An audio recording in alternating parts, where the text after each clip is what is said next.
Labrīt visiem! Labrīt! Mēs redzam, ka cilvēki sāk pieslēgties, un tas ir lieliski.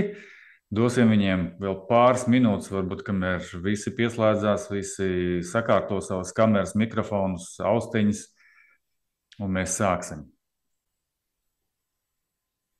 Nu jā, un Tikmēr, kamēr cilvēki vēl pieslēdzas, varbūt gribu teikt, ka mēs ar Andreju esam ļoti priecīgi atkal būt uz LTRK skatuves. Un šodien, es domāju, mēs stāstīsim par ļoti nepieciešamu, ļoti vajadzīgu tēmu, un tas ir kā panākt izmērāmus rezultātus no mārketinga. Es domāju, tā prezentācija būs ļoti interesanta. Vismaz mums viņu bija tiešām interesanti veidot.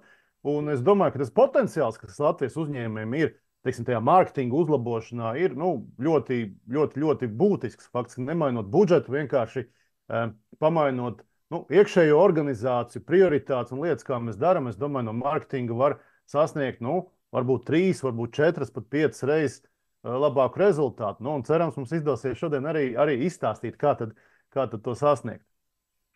tas bija tāds lielisks ievads tieši mūsu webinārā, un ar to varbūt arī sākam. Varbūt tā pāris vārdos par to, kas mēs esam. Tad mans vārds ir Andrejs Juščenko, un kopā ar mani ir Rolands Ozoliņš. Mēs esam IBD Consulting līdzdibinātāji, un mēs strādājam jau vairāk kā 7 gadus ar B2B uzņēmumiem visā Eiropā, lai palīdzētu viņiem plānot un realizēt biznesa izaugsmes projektus, kas ir saistīti ar digitālā mārketinga pielietojumu, lai piesaistītu jaunus klientus, lai ienāktu jaunos tirgos un tādā līdzīgā garā. Varbūt daudz nerunāsim par mums. Ja kādam interesē, droši apmeklējiet mūsu mājaslapu, kas ir ibdconsulting.com.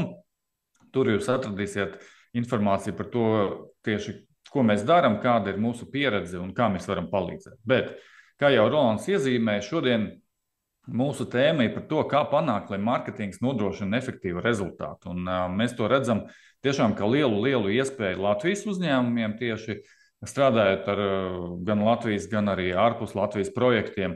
Un varbūt mēģināsim tad saprast, kāpēc vispār rodas tā situācija, ka mārketings nav tas efektīvākais. Un šeit es arī lūgtu varbūt jums piedalīties ar jūsu pieredzi un izmantot čata iespēju, un varbūt arī ieskicēt vai iezīmēt, kādas ir jūsu tās galvenās, ne problēmas, bet izaicinājumi, kas jums traucē panākt, lai mārketings ir efektīvs. Bet tas, ko mēs esam novērojuši un runājot ar daudziem mārketinga vadītājiem un uzņēmumu vadītājiem, ka te ir tādas dažas galvenās lietas, kas atkārtojās daudziem uzņēmumiem. Pirmkārt, tas ir šis iekšējais izpratnes, saskaņošanas un atbalsta trūkums. Ko mēs ar to saprotam, mēs runāsim nedaudz vēlāk, bet tas ir pamatā visai šai te problēmai, ja tā var teikt. Tas arī rada tādu ierobežotu izpratni par to, kā vispār veidojās tirgus un kur ir tā mūsu mērķa auditorija, uz ko mums vajadzētu fokusēties.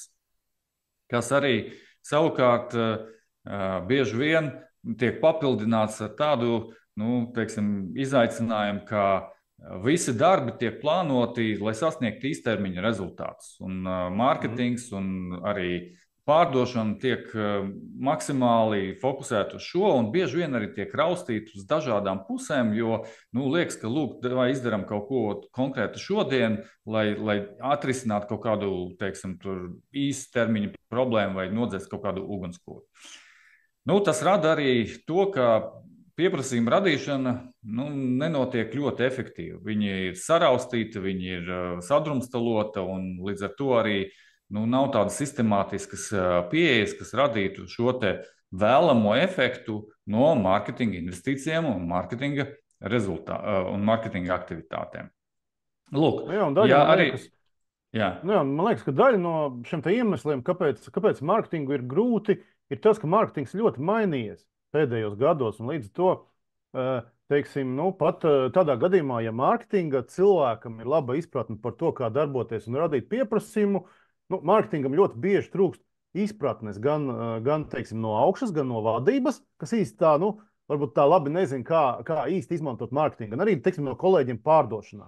Ja, un līdz to mārketingam neredz sanāk darboties tādā, nu, visai nelaimīgā vietā, ka visi no tevis kaut ko grib, bet viņi nevar pateikt precīzi, ko tad mēs īsti gribam. Ja, un sanāk mēģināt palīdzēt visiem, un beigās nu, ar to rezultātu var sanākt arī grūti. Nu jā, tā kā būtu tiešām interesanti dzirdēt jūsu viedokli. Ja kāds grib padalīties vai varbūt vienkārši ierakstīt čatā, tas būtu, es domāju, visiem mums noderīgi saprast, kā tad jums veicās un vai kas traucē tieši sasniegt šos te labus rezultātus. Ja?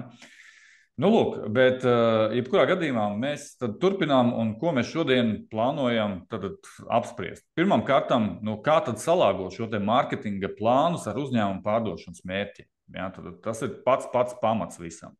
Otram kārtam, kā tad identificēt šīs izaugsmas iespējas un no kurienes, no kādiem avotiem vispār izaugsme var notikt.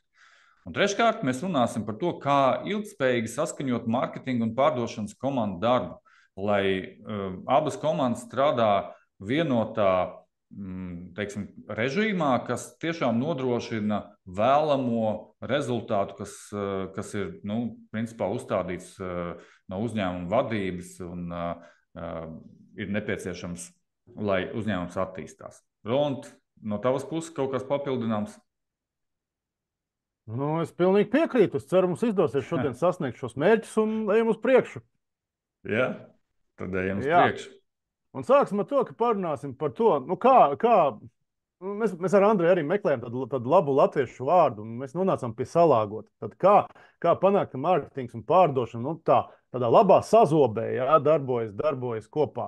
Un, raugi, ja mēs paskatāmies uz uzņēmumu, nu kā tad ir šī pieprasījuma radīšana, no kurienes rodas tirgus pieprasījums. Ja, tad, te mums sanāk tāds tā kā konvejers, tāda tā kā piltuve, ja, kur kreisajā pusē ir mārketinga atbildība un mārketinga darbs, un tad pa vidu ir pārdošanas darbs, un labajā malā ir veiksmes vadība. Nu, veiksmes vadība ārkārtīgi svarīga lieta, bet šodien mēs to liksim malā. Mēs viņu vienkārši iezīmējam, ka pa viņu, kā saka, ir jāatcerās.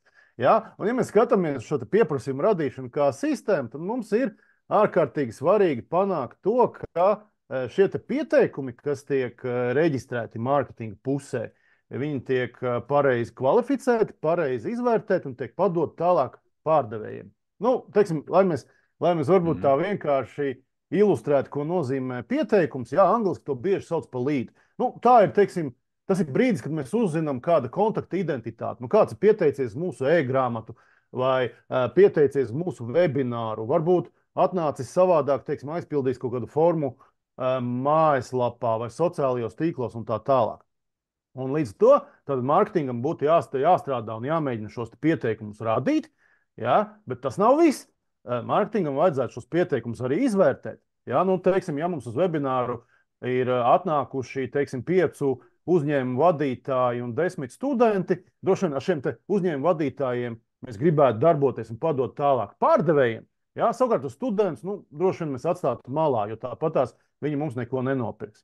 Ja? Nu, līdz to mums ir svarīgi, ka mārketings šos pieteikumus kvalificē un padod tālāk. Ja? Un tad pārdevēji savukārt no savas puses sazinās, izpēta, kvalificē šos mārketinga saņemtos pieteikumus.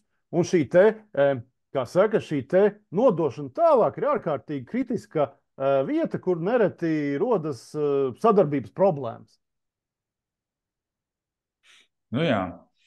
Un te ir svarīgi arī varbūt saprast, kā mēs varam definēt, kas ir katrā tajā posmā, ir tie galvenie kritēriji, vai kas pēc būtības ir zem šī definējuma, kas ir tur pieteikums, mārketinga kvalificēt pieteikums vai pārdošanas kvalificēt pieteikums. Un Rolands jau ieskicēja, bet, ja mēs skatāmies, protams, tas būtu jums katram savā biznesā jāapraksta un jāvienojas kopā ar pārdevējiem. Kā tad mēs saprotam, kas ir tas, pirmais kontakts, kas mums atnāk, kas mums svarīgi par viņu zināt un no kurienes viņš var atnākt. Un kā jau Rolands minēja, tas varētu būt piemēram no jūsu weblapas, tas varētu būt arī cilvēks, kas piedalījās webinārā, vai varbūt ir, nezinu, iepazinies ar jūsu kaut kādu digitālo saturu, kā e-grāmata vai kas cits, un tā tālāk un joprojām. Ja? Tad pirmais kontakts, kur cilvēks atstāja savu pamatinformāciju, un jā, principā mēs varam teikt, ka viņam kaut kāda interese ir, bet vai viņš ir tas, kuru var uzreiz nodot pārdevējiem un teikt, rekurda vai ar viņu tagad ir laiks tur mēģināt kaut ko pārdot, visticamāk nē, tāpēc, ka mēs īsti nezinām, kas stāv aiz šīs intereses un vai tiešām šīs te cilvēks, kas ir pieteicies, atbilst mūsu vēlamajam klientam. Ja? Tieši tāpēc arī pastāv tāds definējums, ka mārketinga kvalificēts pieteikums. Tas jau ir tad, kad mēs ne tikai saņemam kontaktu informāciju, bet mēs jau savācam, piemēram, vai ievācam kaut kādu papildu informāciju par to, no kuras nozares šis uzņēmums vai šis pārstāvis nāk, vai viņš vispār nāk no uzņēmuma, kāds ir šī uzņēmuma izmērs pēc darbinieku skaita, pēc apgrozījuma, pēc kaut kādiem citiem parametriem, kas atkal var liecināt par to, ka šis uzņēmums pieder jūsu meta klientu grupai. Ja? Tālāk mēs varam skatīties uz to, kādu amatu šis cilvēks ieņem. Vai viņš ir tiešām lēmuma pieņēmējs, vai viņš ir kaut kāds, varbūt jaunākais inženieris vai jaunākais speciālists, kurš varbūt mēģina ievākt informāciju, bet viņš nebūs tas, kas pieņems lēmumu. Ja? Jo mums arī svarīgi arī šo saprast. Un tā tālāk un joprojām. Tur vēl pastāv iespējas arī izvērtēt viņa darbības ar mūsu saturu, vai viņš ir piedalījies vienā kaut kādā mūsu webinārā, vai iespējams viņš ir piedalījies vairākos, un tā tālāk un joprojām, kas atkal var liecināt par to, cik tā interese ir izteikta. Un tad, kad mārketings šo te ir izvērtējis, un tur ir vairāk paņēmienu, kā to darīt, un vairāki rīki, kā to var automatizēt, mēs nedaudz vēlāk ieskicēsim. Ja? Tad tur droši var teikt, ka, lūk, jā, šis kontakts tiešām var tikt nodots tālāk mūsu pārdevējiem, tāpēc, ka viņš atbilst šiem te pamatkritērijiem, kas liecina par to, ka viņš ir kvalitatīvs un viņam pietiekami spēcīgi interesi. Ja? Un tad jau pārdevējs savukārt, saņēmot šo te pieteikumu, varbūt pietiekami atkal droši, ka viņš savu laiku ieguldīs tādā pieteikumā, tādā līdā, ja mēs tā teiksim žargonu vārdā, ja, kurā ir kaut kāds potenciāls. Un jau savukārt pārdošanas komandas uzdevums noskaidrot, vai tur ir vajadzība, vai tur ir budžets, vai tur ir atkal kaut kāda lēmuma pieņemšanas iespējas un tā tālāk un joprojām. Ja? Un tas atkal palīdz šo te pieteikumu attīstīt līdz jau tā saucamai pārdošanas iespēja, vai angliski viņi sauc par opportunity. Tad tālāk jau šis te pārdevējs var izlemt, vai tur tiešām var sanākt biznesa vai nē. Un tad, ja sanāk, tad viņš to ieliek CRM-ā, un tālāk attīsta pēc jau kaut kāda pārdošanas procesa, kas jums uzņēmumā varētu pastāvēt. Jā, un ja mēs skatāmies uz mārketingu un pārdošanas salāgošanu, te mēs droši vien varam skatīties uz 3 līmeņiem. Un sāksim ar pašu vienkāršāko, 3. tad taktiskais līmenis. Tas, ko mums, faktiski, katram, kas klausās, tiešām vajadzētu pamēģināt izdarīt, ja jums ir mārketings un ir pārdošana un šīm abām komandām jāsadarbojas. Tad taktiskā līmenī ir ārkārtīgi svarīgi abām komandām vienoties par kvalitātes kritērijiem. Ko tad mums nozīmē marketing qualified lead? Tad marketing kvalificēts leads. Atkal atgriežamies pie šī piemēra par webināru, ja, tad droši vien vadītājiem, kas piedalījušies webinārā, vajadzētu aprunāties, bet ar studentiem nevajadzētu. Ja? Un šajā gadījumā tad, droši vien viens no mārketinga kvalificēta līda kritērijiem būtu tad ieņemamais amats. Ja? Bet, protams, kā mēs iepriekš skatījāmies, tas nav vienīgais kritērijs. Un otrs, par ko vajadzētu vienoties, kāds ir pārdošanas kvalificēto līdu vai pieteikumu kritērijs, tad sales qualified lead. Un kāpēc tas ir svarīgi? Tāpēc, ka, un vēlāk mēs paskatīsimies, ka ir ļoti svarīgi saprast ne tikai vai mārketings spēj saģenerēt mārketinga kvalificētus līdus, bet vai tā ir pareizā auditorija, pareizie cilvēki, ko pēc tam pārdevēji var nokvalificēt kā sales qualified lead. Ja, tad mums ir svarīgi veidot sistēmu, kur kvalitatīva kvalitatīvs, nezinu, darba objekts tiek padots tālāk. Un mēslus uz priekšu sistēmā mēs nesūtam. Ja? Otra lieta, par ko ir svarīgi vienoties, tas ir par procesu izpildes laiku. Tad, ja notiek webinārs, cik ilgā laikā mārketings, kā saka, atnāk atpakaļ mārketinga kvalificētiem līdiem? Tas ir mēnesis, tās ir nedēļas, vai tas ir rītdien? Ja? Un līdzīgi ar pārdošanu. Ja? Ja mums ir mārketinga kvalificēts līdz, cik ilgā laikā, cik dienu laikā pārdevēji, kā saka, izpētīs šo uzņēmumu, piezvanīs, pamēģinās viņu kvalificēt. Ja? Un labā prakse ir nevilkt garumā. Ja jums ir mārketinga kvalificēts līdz, pārdevējiem vajadzētu viņu sazināties dažu dienu laikā, teiksim, 2 dienas, 3 dienas un tam līdzīgi. Un pēdējais, par ko noteikti vajadzētu vienoties taktiskā līmenī, tas ir pa budžetu. Ja? Jo, protams, mārketings var darboties tad, ja mārketingam piešķirts adekvāts budžets, ar ko šos mērķus viņi var sasniegt un izpildīt. Ja budžets ir nepietiekams, pietiekamu līdu arī jums nebūs. Andrej, tu varbūt par strateģisko līmeni izstāsti. Jā, tad nākamais līmenis, protams, ir strateģiskais līmenis. Un tas arī ir ļoti svarīgs, bet šis ir līmenis, kurā atkal pirmām kārtām būtu jāvienojas par to, kādi mums ir mērķi. Un skaidrs, ka mērķis mums tur sasniegt kaut kādus ieņēmumus vai kaut kādu pārdošanas rezultātus. Ja? Tad kopā gan pārdevējiem, gan mārketinga speciālistiem būtu jāizanalizē un jāsaprot, kādā veidā mēs varam sasniegt šos mērķus, no kādiem avotiem viņi var nākt, vai tie ir esošie klienti, kuri mums būtu jāapstrādā un varbūt jāpanāk, lai viņi, nopērk jaunu pakalpojumu no mums vai dārgāku produktu vai jaunāku produktu vai kā savādāk, ja? Vai tie ir kaut kādi pilnīgi jaunie klienti, un tad, ja jaunie klienti, no kādiem tirgiem viņi nāk, vai mēs ejam pie tiem, kuri tur, teiksim, atrodas kaut kādā konkrētajā valstī vai konkrētajā citā segmentā un tā tālāk. Tur būtu skaidri jādefinē šie pārdošanas scenāriji un pārdošanas kaut kādas iespējas. Ja? Tālāk tas mums palīdzētu nodefinēt arī to, kā tad mēs plānojam to sasniegt, kādai jābūt stratēģijai. Gan vienā gadījumā, tātad esošie klienti, gan, piemēram, pie jauniem klientiem, vai iespējams mēs arī gribam atņemt kādiem konkurentiem klientus, tāpēc, ka viņi ir vājāki nekā mēs un tā tālāk. Ja? Tad pretī šiem teiksim, izvirzītajiem mērķiem un scenārijiem mums ir jābūt arī stratēģijai, kā mēs to varam realizēt. No šīs stratēģijas savukārt izriet jau mārketinga plāns, kādas ir galvenās aktivitātes un galvenās, teiksim, programmas, kas mums būtu jārealizē. Ne vienkārši kaut kādas atrautas, teiksim, viena pasākuma aktivitātes, bet tas ir tiešām šis integrēts mārketinga plāns, kas aptver visas šīs iespējas un palīdz mums attīstīt tālāk šo biznesu. Ja?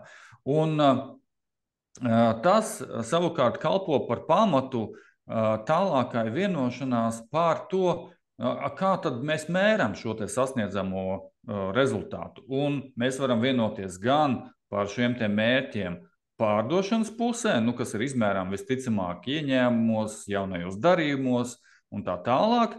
Savukārt, tāpat līdzīgi mums būtu jāvienojas par mērķiem mārketinga pusē, kas varbūt nav izmērām konkrēti darījumos, bet tie ir izmērāmi, cik daudz pieteikumiem mums ir jābūt no tādiem un šitādiem segmentiem, cik daudz no tiem pieteikumiem jābūt, teiksim, konvertētiem uz kaut kādu tālāko soli un tā tālāk un joprojām. Tad mēs varam katrā no tiem posmiem šai stratēģijai definēt arī izmērāmus konkrētus rezultātus, par kuru tad uzņēmās atbildību gan pārdošanas kolēģi, gan arī mārketinga kolēģi. Un tas arī nodrošina to, ka mēs visu, ko mēs darām, mēs pakārtojam šiem izvirzītiem mērķiem, kas atkal mums palīdz realizēt to stratēģiju, ko esam iezīmējuši, lai sasniegtu pašu galveno mērķi, kas ir, piemēram, jaunie ieņēmumi.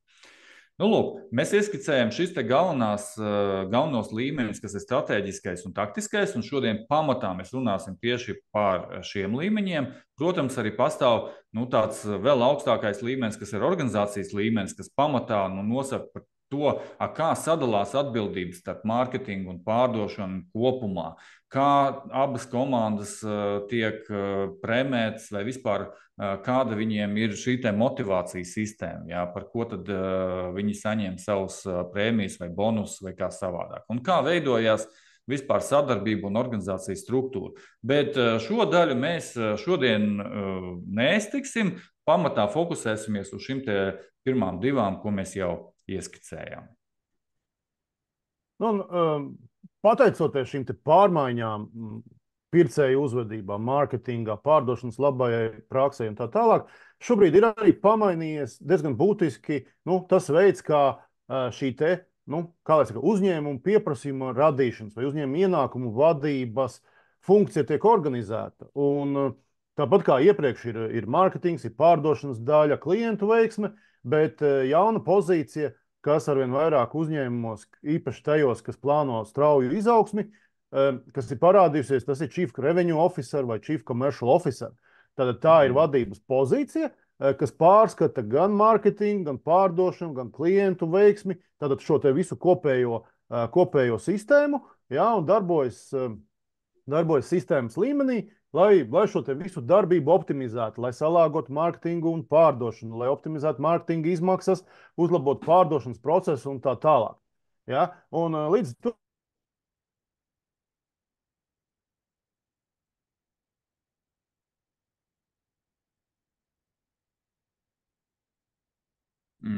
Tas ir Rolandam skaņa pazud vai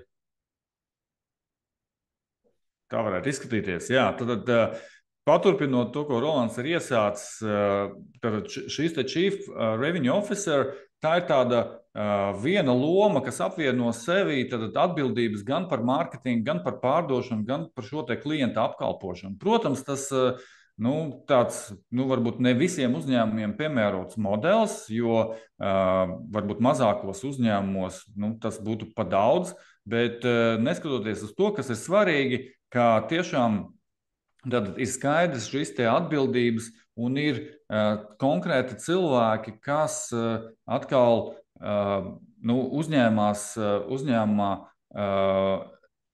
šo salāgošanas funkciju starp mārketingu un pārdošanu. Un bieži vien, kas arī svarīgi saprast, ka mārketinga atbildība, šeit arī jūs varat redzēt vizuāli, viņa ir tieši vai pārklāja tās lietas, kas ir saistītas ar klientu piesaistīšanu. Ja? Tad mārketinga uzdevums pamatā ir piesaistīt klientus un nodrošināt pārdevējus ar ienākošiem šiem pieteikumiem, izvērtējot viņus un nodrošinot atbilstošo kvalitāti.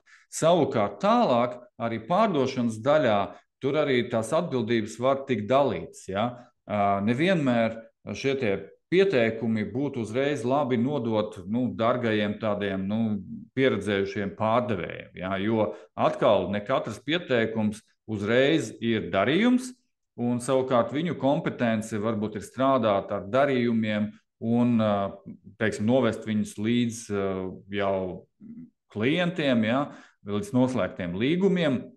Līdz ar to viņu laiks ir dārgs, un šeit būtu jāparedz kaut kāda vēl starpposms, un citās organizācijās tiek izmantot šis jaunākais pārdevējs, kurš atkal cieši sadarbojās ar mārketingu. Viņu angliski sauc SDR vai Sales Development Representative. Tad viņa pamatu uzdevums šajā gadījumā ir šos pieteikumus, kuri nāk no mārketinga, apstrādāt tālāk. Ja? Un tad šīs darbs saistīts ar to, ka viņš izpēta šos klientus, viņš veic kaut kādas apzvanīšanas, pārrunas un mēģina maksimāli viņus kvalificēt. Tad kvalificēt pēc tiem kritērijiem, ko mēs jau iezīmējam. Vai tiešām tā interese ir pamatota, vai šie ir īstie cilvēki, kas var pieņemt lēmumus, cik ātrā laikā viņi plāno veikt šo iepirkumu un tā tālāk un joprojām. Un tad, kad viņš ir paveicis šo darbu, tad tālāk šo pieteikumu var jau nodot šim pieredzējušām pārdevējiem, kurš tiešām ar viņu strādā jau pēc pārdošanas procesa. Roland, tu esi atpakaļ, es tā sapratu, vai ne? Es ceru, ka es esmu. Nav nejausmas. Jā, mēs tagad tevi dzirdam. Viens brīdis bija tā, ka tu pazudi. Jā, bet vai tev ir kaut kas vēl piebilstams šeit, vai mēs varam iet tālāk?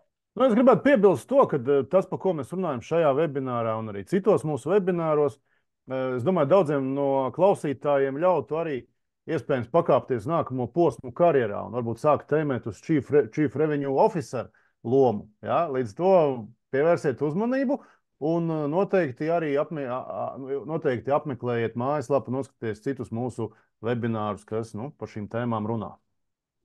Nu jā, un te varbūt arī nedaudz gribētos iesaistīt auditoriju. Un jautājums jums, auditorija, kā jūs novērtētu šobrīd jūsu sadarbību starp mārketingu un pārdošanu jūsu uzņēmumā? Varbūt varam 5 baļu sistēmā vienoties, ka 1 nepārāk vai pavisam slikti, un 5 ir ļoti labi. Un tad varbūt jūs varētu vienkārši čatā ierakstīt, kā jūs to vērtējat šobrīd. Tikmēr mēs virzamies. Kaldza? Mums ir 3, vēl viens trīnieks, 4,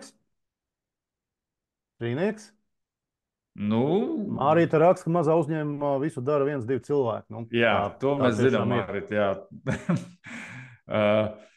Tā ir. Tad jums vislabākā sadarbība, jo viens cilvēks pats ar sevi, es domāju, tiek galā ļoti labi. Bet prieks redzēt, ka, principā drīzāk labi nekā slikti.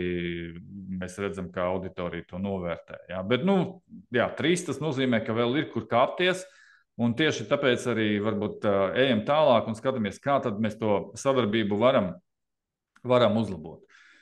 Un kā mēs jau iezīmējam, pats pirmais solis tajā procesā ir apzināt potenciālo tirgu. Jā, Roland?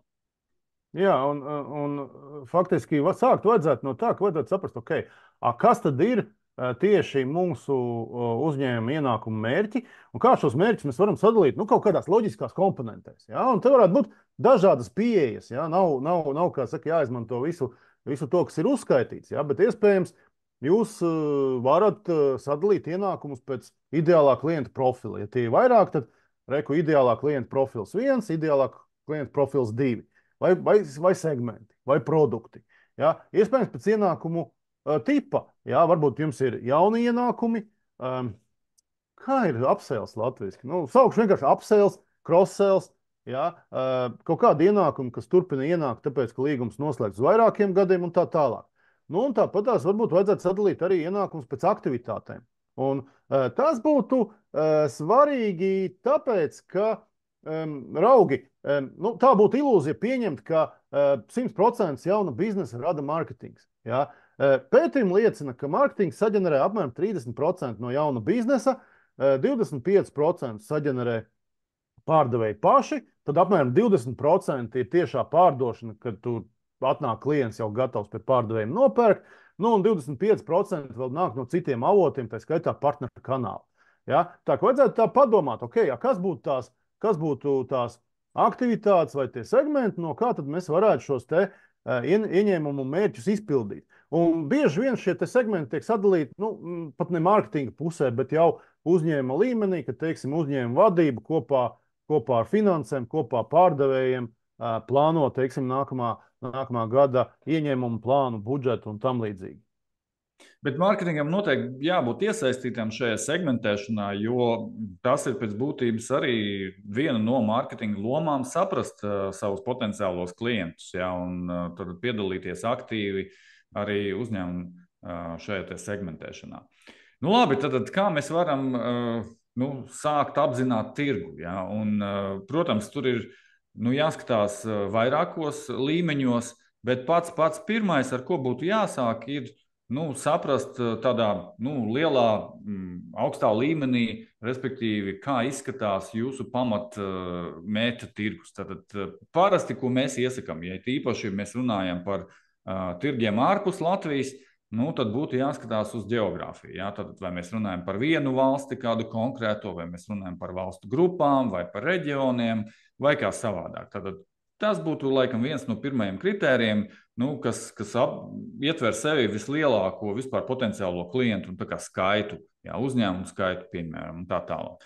Tālāk jums būtu jāpielieto citi kritēriji, lai mazinātu, lai sašaurinātu šo te lielo segmentu līdz tam, kas būtu tuvu tai jūsu pamatmērķa auditorijai. Un daži no tiem kritērijiem varētu būt uzņēmuma lielums, vai pēc darbinieku skaita, vai pēc ieņēmumiem, vai pēc konkrētiem darbinieku, teiksim, lomām, ja? Piemēram, cik daudz pārdevēju viņiem tieši uzņēmumā ir. Varbūt tas uzņēmums ir pietiekami liels, varbūt tur ir tūkstošiem uzņēmumu, bet jūs pārdodat, nezinu, risinājumu, kas ir domāts pārdevējiem. Tad tie visi tūkstoši jums nedara. Jums īstenībā būtu jāskatās uz to, cik tieši konkrēti pārdevēji viņiem ir uzņēmumā, vai tur grāmatveži vai kas cits. Ja?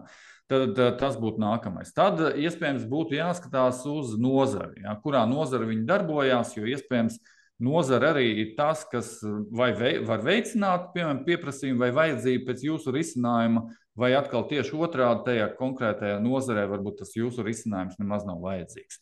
Un iespējams, ka varētu būt arī biznesa procesi, ja, kaut kādi, piemēram, atkal tā pati pārdošana vai klientu apkalpošana vai, nezinu, varbūt kaut kādi citi biznesa procesi.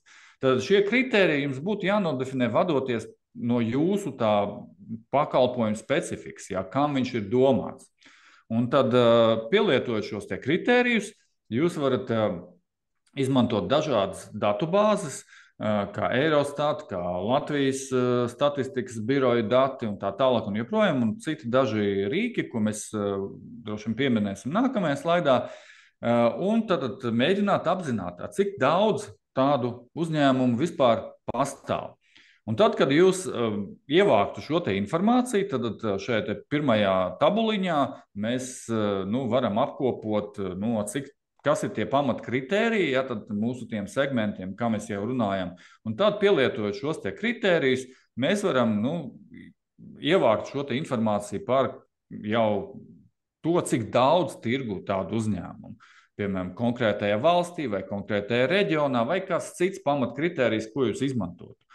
Un tad, kas vēl būtu labi, salīdzināt to ar jau jūsu esošiem klientiem. Cik tad daudz jums šajā te segmentā jau ir klienti. Ja? Tad tādā veidā jūs varat apzināt, vai jūs tiešām esat spēcīgs šajā segmentā, ja? Tad jums ir labas izredzes arī citus klientus piesaistīt, jo jums jau ir pieredze, jums ir piedāvājums atbilstoši, un jums ir arī references, ko var parādīt. Bet otrs, jūs arī varat novērtēt potenciālu. Ja, teiksim, šīs kopējais tirgus ir varbūt ar vēl kā tas ir penetration pārklājumi, ja, kā nav pārklāts, tad tur ir noteikti izredzes iegūt jaunus klientus. Ja, un tā tālāk. Bet mēs šeit mēģinām iezīmēt tādu modeli, ko jūs varat pielietot, bet atkal jums katram savam uzņēmumam, savam produktam būtu jāpielāgo šie kritēriji un teiksim, veids, kā jūs izvērtējat šo te tirgu. Bet pats galvenais, kā beigās jums rodas tāda skaidra bilde, ka, lūk, piemēram, visvērtīgākie klienti, ko mēs varētu iegūt, ir tik un tik daudz. Ja? Tad ir kaut kādi vidējie klienti, kas mums tur vidēji ienesīgi klienti, viņu ir tik daudz. Un tad ir kaut kāds plašais tirgus, kas varbūt mazāk ienesīgi, bet viņu visvairāk, tad ir tik daudz. Un tad atbilstoši pēc šī mēs varam tālāk vadīties un jau plānot, kā tad mēs varam realizēt, ar kādām stratēģijām mēs varam tālāk virzīties pret šiem mērķa segmentiem.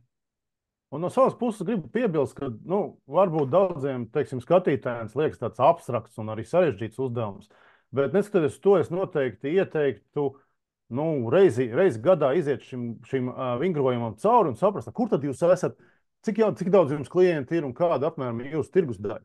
Un pastāstīšu vienu pārsteidzošu stāstu no manas pieredzes. Es strādāju ar vienu Latvijas uzņēmumu, kam bija ļoti specializēts risinājums vienā no nozarēs neatklāšu. Un mēs sēdāmies pie stratēģijas gatavošanas, un uzdevums bija, protams, saprast, kā mēs varam iekarot pasaules tirgu, pārdot vairāk un tam līdzīgi. Un tas šokējošākais atklājums šajā procesā bija tas, ka patiesībā šajā nozarē Latvija ir pasaulē top 1 valsts ar vislielāko tirgus daļu. Un līdz to manam klientam jau bija kaut kāda 70–80% tirgus daļas no tās, kas ir globāli iespējami. Ja? Un, ja jūs šādu faktu neziniet, plānot izaugsmi ir ārkārtīgi grūti. Jūs īsti nezināt, kurā virzienā to kuģi griezt. Tā ka tas būtu ļoti ieteicams šo te aktivitāti paveikt.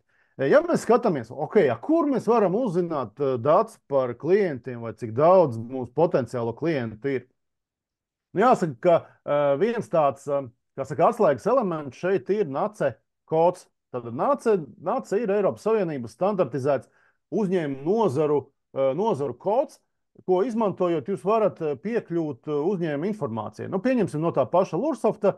Latvijā jūs varat iegādāties specifisku, teiksim, sarakstu saviem mērķu klientiem, ja jūs zinat NACE kodu, jā, un teiksim, jums nepieciešams klientu saraksts ar darbinieku skaitu vairāk kā 50 vai apgrozījumu vairāk kā 1 miljons, jūs mierīgi varat nonākt pie konkrēta saraksta ar šiem te uzņēmumiem.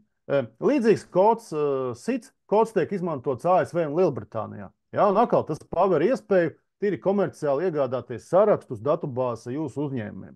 Nu, kas vēl ir avoti, ko var izmantot? Var izmantot Eurostat. Eurostat diezgan eleganti darbojas attiecībā uz maziem vidējiem uzņēmumiem. Jā, tur jūs varat dabūt statistiku par to, cik daudz viņu ir, kurā valstī, cik daudz viņiem darbinieku ir un tā tālāk. Ar lielākiem uzņēmumiem tur ir sarežģīti. Tad ir tādi komerciāli rīki kā Apollo, Luša, Zoom Info. Tas pats LinkedIn navigators, arī to var izmantot. Nu, tāpatās, jebkurā, kā saka, normālā valstī ir komerces reģistri, un tipiski komerces reģistru informācija arī ir pieejama. Bieži vien viņa pieejama bez maksas. Nu, reizēm ir tādi, kā saka, datu sniedzēji kā Lursoft, kas par nelielu godīgu samaksu jums šo te informāciju var sniegt. Nu, un apkopotā veidā, protams, vietējos statistikas birojos, un tā skaitā Latvijas statistikas, kā viņš saucas, pārvaldē diezgan daudz informācijas varat iegūt. Diezgan kvalitatīvs, starp citu. Jā, un daudz, ne visiem uzņēmumiem, bet ir uzņēmumi, kam ir skaidrs, ka viņu klienti var būt, teiksim, lūk, šīs te 300 kompānijas. Ja? Un tad izveidojot sarakstu ar šīm 300 kompānijām, un tad jūs varat plānot savus pārdošanas mārketinga aktivitātes, nu, pēc ļoti precīza saraksta. Darbs kļūst mērķtiecīgs, un jūs netērējat, teiksim, naudu vai pūliņus, lai mēģinātu pārdot kādam, kas ir ārpus šī te, saraksta.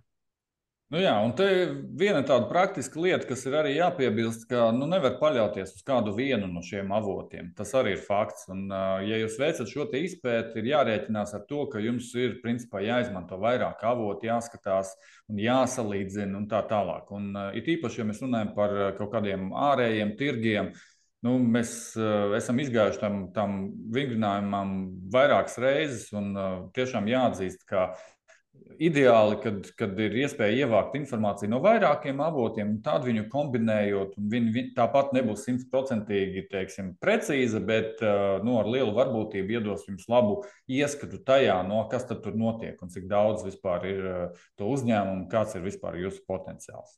Nu, lūk, virzamies tālāk. Tad, kad šis ir paveikts, un jūs esat apzinājuši savu to tirgu, un to potenciālu, kas no šī tirga varētu rasties, nākamais solis būtu sadalīt jūsu izvirzīto mērķi, piemēram, kā šajā piemērā ir 1 670 000 eiro, pēc dažādiem šiem te segmentiem vai pēc dažādiem veidiem, kā mēs viņu varam sasniegt. Tātad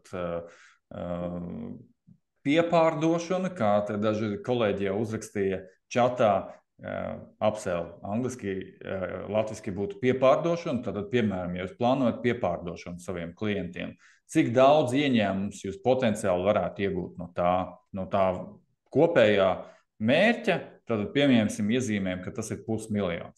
Tad tālāk mums paliek vēl vairāk kā 1 miljons, kā tad to mēs iegūstam. Jā? Tad, piemēram, 480 000 mēs varam iegūt no mūsu lielākiem mērķa klientiem, kurus šogad mēs plānojam speciāli aktivizēt. Tad ieplānojam to. Un tad paliek vēl gandrīz 700 000, un mēs varam atkal kopā ar pārdevējiem pieņemt, ka, lūk, ja mēs nofokusētos uz tām konkrētajām valstīm, tādām nozarēm, tad mēs varētu tur izcelt aptuveni tik lielu summu, kas būtu nepieciešama, lai noklātu mūsu kopējo mērķi. Tiesa gan, labs ieteikums būtu arī mēģināt plānot, lai šī, teiksim, jūsu tā plānotā summa, ko jūs gribētu izcelt no šiem segmentiem vai ar jūsu aktivitātēm, būtu, protams, lielāka nekā jūsu mērķis. Jo skaidrs arī tas, ka precīzi tā mērķi sasniegt, plānojot tikai tieši tik daudz, cik ir nepieciešams, diez vai sanāks. Ja?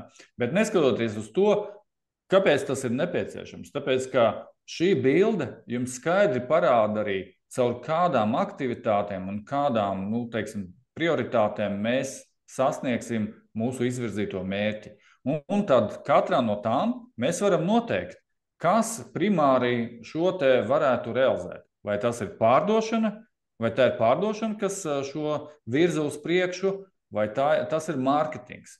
Un tad atbilstoši tam mēs varam sadalīt atbildības un sadalīt, kas ko dara. Un tieši noteikt, kādu daļu no šiem kopējiem ieņēmumiem tad uzņēmās uzģenerēt mārketings, piemēram, ja mēs skatāmies tieši uz mārketinga efektivitāti. Un tad mārketingam paliek ārkārtīgi viegli, tāpēc, ka tad ir ļoti skaidrs mērķis, mums ir jāsasniedz tik daudz, un tad nākamais solis būtu pārvērst šo mērķi konkrētajās metrikās. Jā, un te, Roland, droši vien tu varētu izstāstīt. Jā, skat, īstenībā, ja mēs zinām, kādi pārdošanas mērķi, un ja mēs vēl dažas lietas zinām, teiksim, mēs zinām, cik liels ir vidējais darījums, ja, tad mēs varam izreikināt atpakaļ, cik daudz darījumus pārdevējiem vajadzētu aizslēgt. Un zinot, kā pārdevējiem veicas ar darījumu slēgšanu, ja, un šī informācija, primāri viņai vajadzētu būt pieejamai, teiksim, CRM, ja, cik daudz tātad pārdevēji kvalificēti pieteikumi beigās kļūst par darījumiem, ja. Zinot to, ka visos piltuves posmos ir kaut kāda atbirumi, mēs varam tā loģiski saskaitīt atpakaļ. Ok, ja mums ir vajadzīgi 10 darījumi, droši vien pārdevējiem vajadzētu darboties ar kādām 14 tā saucamajām opportunity. Ja? Jo droši vien no tām opportunity 70% mums kļūst par darījumiem, bet 30% nekļūst. Ja? Tad mēs varam sarēķināt atpakaļ, ok, cik daudz mums pārdevēju kvalificētu darījumi vajadzīgi. Ja? Jo mēs zinām, ka no pārdevēju kvalificētiem darījumiem 65% kļūst par opportunity un 35% nekļūst. Līdzīgi mēs varam saskatīt atpakaļ, tātad, cik nepieciešami mārketinga kvalificēti pieteikumi un cik pieteikumi mums kopā ir vajadzīgi. Ja? Un ja šīs lietas mēs zinām, mēs varam diezgan eleganti saskaitīt atpakaļ no pārdošanas mērķiem, kāda tad mums ir tieši šie te mārketinga mērķi un kāds ir nepieciešamo pieteikumu skaits, kāds ir nepieciešamais mārketinga budžets, plus mēs varam arī sarēķināt, ko tas nozīmē pārdevējiem. Ja, ja mēs sākam tad pamatīgi mārketinga aktivitāti, mēs ģenerēsim pieteikumus. Tas nozīmē, pārdevējiem būs vajadzīgs laiks un resursi, lai šos pieteikumus apstrādātu. Ja, un šādā te veidā mēs varam diezgan eleganti sarēķināt atpakaļ, teiksim, pa vienu produktu līniju vai pa vienu segmentu. Faktiski šo pašu darbu mums vajadzētu paveikt arī ar visām šīm loģiskajām vienībām, uz kuriem tad mēs nolēmām tad loģiski mērķēt sākumā. Ja? Līdz to sanāk aprēķins tāds varbūt sanāk sarežģītāks, ja? Un droši vien arī pie šiem aprēķiniem dažādos segmentos šie te konversiju procenti un varbūt pieteikumu izmaksas arī atšķirtos. Ja? Bet tā, ka jūs šo, izdarat, jums paliek ļoti skaidri mārketinga mērķi pa katru no šiem te ienākumu avotiem, vai tie ir segmenti, vai tās ir aktivitātes, vai tas ir kaut kas cits. Jā, tas arī palīdz apzināt, ar kādām minimālām, teiksim tā, izmaksām jums būtu jārēķinās, lai to sasniegtu. Ja mēs skatāmies, ka, mums ir, lai sasniegtu šo te 1 670 000 ieņēmumus, mums ir jāuzģenerē 50 darījumi, ja? Vidēji, tad mēs varam arī aptuveni zināt, atkal gan no pieredzes, gan arī varbūt mūsu mārketinga aģentūra to var palīdzēt noskaidrot vai kā savādāk. Ja? Cik tad mums izmaksās tādu vienu pieteikumu iegūt vispār savā piltuvē, ja? lai tālāk mēs varētu viņu virzīt uz priekšu un tā tālāk. Un tas arī rada tādu labu arī pamatu tam, vispār, vai mēs varam atļauties to darīt? Ja, teiksim, mūsu mārketinga budžets ir, 3000 eiro gadam, Tā pašā laikā mēs skaidri redzam, ka, lai to biznesa apjomu, kas mums ir nepieciešams, lai uzģenerētu, ir nepieciešams 17 pāri tūkstoši. Tas ir labs pamats arī atkal šo te eskalēt vadībai un kopīgi spriest, vai tas izvirzītais mērķis ir adekvāts tiem resursiem, kas jūsu rīcībā ir, un pretēji. Ja? Un tā tālāk. Tad vēlreiz šīs vingrinājums ir palīdz jums apzināt gan to, kā nonākt līdz tam gala mērķim, kas ir ieņēmumi, tad kas ir tie starpposmi, kas mums ir jāsasniedz. Un otram kārtām izvērtēt, vai jums ir pietiekoši resursi, lai to panāktu. Jā, no savas puses piebildīšu, ka šie aprēķini par visu piltuvi kopumā ir ārkārtīgi centrāls elements tam, lai jūs vispār uzņēmumā varētu vadīt šo pieprasījuma radīšanu. Un atcerieties, iepriekš runājām par šo pieprasījuma radīšanas struktūru, kur augšā sēž Chief Revenue Officer. Tad lūk, Chief Revenue Officer, faktiski tāds konceptuāli viens no pašiem galvenajiem instrumentiem būtu šie te šāda veida aprēķini un optimizācijas un tam līdzīgi. Tagad mēs esam nonākuši līdz tam, ko ar to visu iesākt. Ja? Un tad, kad mēs esam apzinājuši, kur tā mūsu biznesa iespēja ir, izaugsmas iespēja, tad cik mums ir nepieciešams tur sasniegt pieteikumus, pārdošanas iespējas un tā tālāk un joprojām, tad nākamais solis būtu vienoties par to, kā praktiski mēs to varam izdarīt, kā mēs varam panākt, ka mums ir tik daudz nepieciešamo pieteikumu, tik daudz nepieciešamo pārdošanas darījumu un tā tālāk. Un tas ir pamats tirgus stratēģijai. Jā, un tad mēs ejam iekšā, atcerieties, ka mēs skatījāmies par tiem 3 salāgošanas līmeņiem, tad mēs izrunājam pirmo, jā, un tad mēs ejam otrajā iekšā, tāda stratēģija. Jā. Kā tātad salāgot šo tirgus stratēģiju, un arī stratēģijas plānošanā, protams, pārdevējiem vajadzētu piedalīties. Un, šoreiz mēs parunāsim par pamatiem tikai, un sāksim ar to, ka, pirmkārt, plānojot tirgus stratēģiju, būtu ārkārtīgi svarīgi zināt savu auditoriju. Un tas nozīmē zināt organizācijas, jā, pamatā tie ir uzņēmumi, bet ir biznesi, kas pārdot varbūt valsts sektoram, augstskolām un tā tālāk. Otrā lieta nozīmē saprast, kā tiek pieņemti lēmumi, kāds tas process īsti ir. Jā, un trešais ir zināt galvenās personas, ko mums nepieciešams ietekmēt, lai šos lēmumus mēs varētu panākt sev labvēlīgus. Un, ja mēs runājam par organizācijām, tad pirmais, ko vajadzētu saprast, ir tas, ka visi klienti nav vienādi. Ja, mēs, faktiski, jebkurš uzņēmums, ja saliek, teiksim, rindiņā savus klientus pēc ieņēmumiem un pēc peļņas, ja, 2 rādītāji tikai, jūs pamanīsiet, ka tur ir diezgan liels zaudārs. Ir klienti, kas nes lielus ieņēmumus, bet ir ļoti dārgi viņiem strādāt, un jūs beigās zaudējat naudu. Ir tādi, kur ieņēmumi ir mazi un peļņa arī nekāda, bet tad ļoti iespējams jūs pamanīsiet, ka jums ir kaut kāds klientu loks, ar ko ir viegli strādāt. Viņiem patīk jūsu uzņēmums, patīk jūsu piedāvājums, viņi to entuziastiski izmanto, ja? Un arī peļņa strādājot ar šādiem klientiem ir labāka. Ja? Līdz to uzņēmumiem bieži vien ir jautājums, kā mēs varam iegūt vairāk šādu klientu?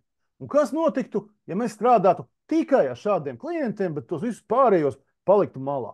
Un te ir tāda ļoti spēcīga tāda mārketinga tehnika, ir paņēmiens, kas sauc ideālā klienta profils un ideālā klienta profila definēšana. Tad, ko mēs darām? Mēs pamēģinām paskatīties uz datiem, kas mums ir par esošiem klientiem un identificēt labākos klientus, tie, kam ir lielākie līgumi, kas ilgāk turpina ar mums sadarboties, kam šis lifetime value vai dzīves cikla vērtība ir visaugstākā, kam ir augstākā peļņa. Ja? Un mēs mēģinām atrast, kas viņiem ir kopīgs. Ja? Varbūt viņi izmanto kopīgu tehnoloģiju, varbūt viņiem ir kopīga nozare, varbūt viņiem kaut kāds biznesa process īpatnējs, kas visiem ir kopīgs. Varbūt kaut kas cits. Ja? Un, lai tā kārtīgi saprastu, kā šie klienti atšķiras. Ja? Mums vislabāk ir patiesībā aprunāties ar pārdevējiem un galu galā paņemt un šos te labākos klientus nointervēt. Lai viņi paši izstāsta, ja? Kā viņi atšķiras. Andrej? Tas, ko es gribēju piebilst, ka, kad jūs vērtējat un mēģināt atrast šīs tie kopīgas pazīmes, tas arī var attiekties uz to, kā jums šis darījums notika. Ja? Teiksim, vai viņš atnāca no viena kaut kāda kanāla vai no cita. Visi šie parametri viņi būtu ļoti svarīgi un vērā ņemami. Ja? Tad jums būtu jāskatās gan uz ārējiem, kaut kādiem, tas, ko Rolands iezīmē par pašu klientu, gan arī uz to, kā jums tas darījums notika iekšēnē. Ja? Kāda bija, respektīvi, tas mērķis atrast, kas ir tie veiksmes faktori, kas veicināja šādu darījumu un kas ir iespējams varētu atkārtoties. Nu jā, un ja mēs paskatāmies, kāda ir vērtība fokusēties uz šiem labākiem klientiem, to visu pārējos palikt malā. Mums tieši pagājušajā piekdienā, varbūt ziniet, mums notiek tādas angļu valodā katras 2 nedēļas notiek Freitalks, tāda podkāsts. Un mums bija Jānis Rozenblats, bijušais Pipedrive viceprezidents, un mēs runājam tieši par ideālā klienta profilu.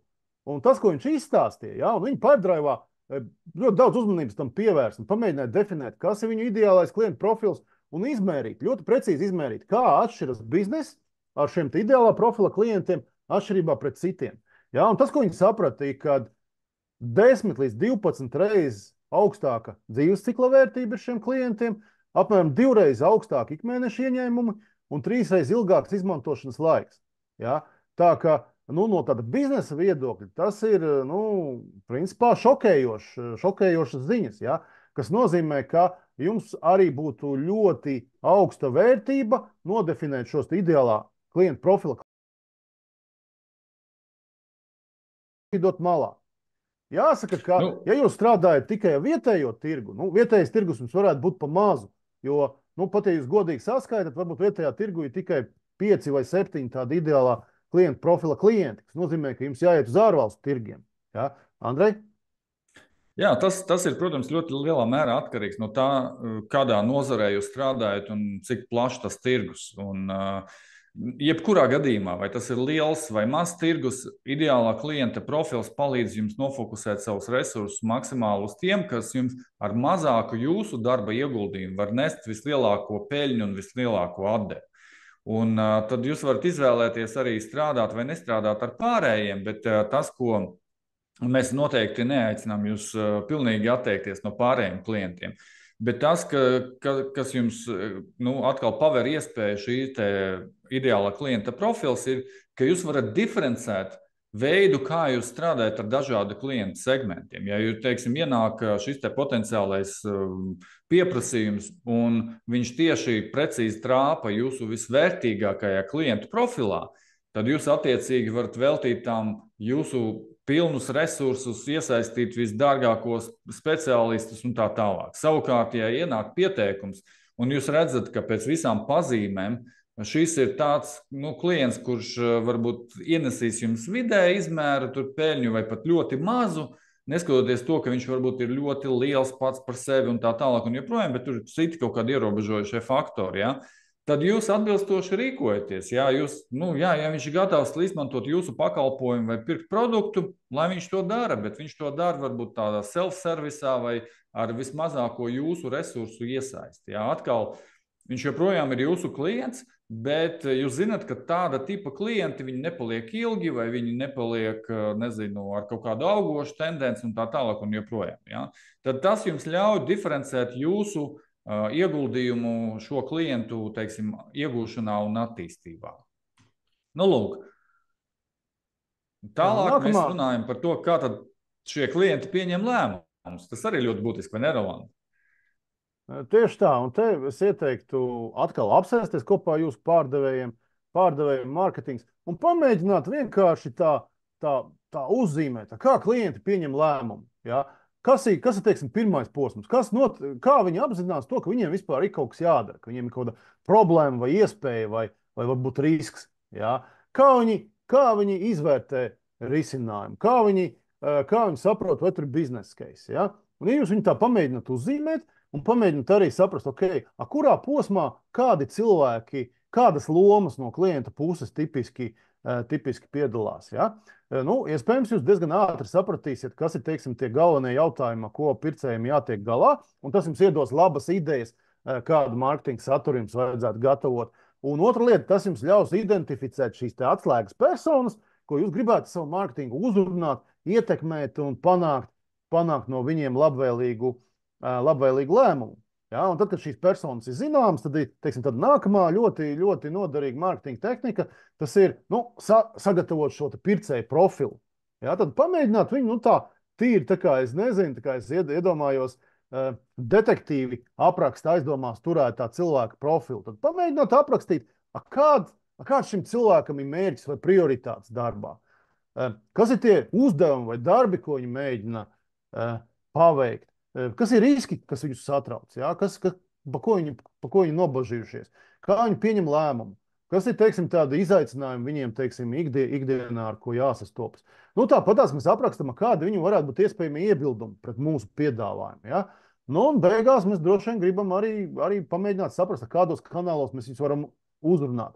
Vai mums varbūt ir jāpiedalās teiksim, nozares izstādēs, vai mums ir viņiem jāzvana, vai jāizmanto teiksim, nezinu, LinkedIn grupas, vai reklāmas Facebookā un tā tālāk.